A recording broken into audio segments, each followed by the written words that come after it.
Hi friends, నేను మీ ఉమాచరణ్. నేను ఈరోజు భక్షాలు చేశాను.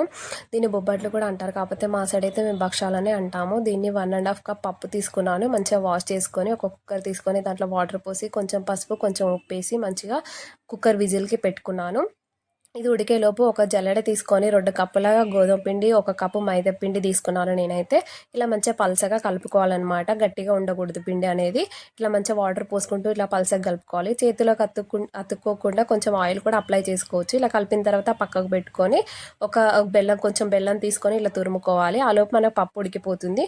ఒక జార్లోకి తీసుకొని ఇలా పప్పును బెల్లం అనేది ఉండలు లేకుండా ఇలా కలుపుకోవాలి. ఇలా కలిపిన తర్వాత మిక్సీ జార్లోకి తీసుకోవాలండి. మిక్సీ పట్టిన తర్వాత ఒక బౌల్ తీసుకొని బౌల్లో ఇలా పెట్టుకున్న తర్వాత కొంచెం సోంపు కూడా యాడ్ చేసుకోవచ్చు.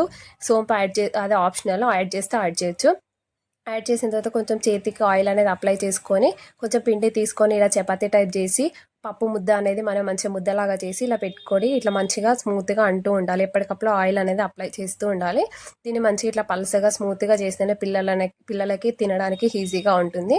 ఇలా చపాతీ లాగా మంచిగా పలుసగా చేతితో మంచిగా ఇట్లా అంటూ మంచిగా చపాతీ టైప్ చేయొచ్చు. దాని తర్వాత పెనంకి కొంచెం ఆయిల్ అనేది అప్లై చేసి ఇలా వేయండి.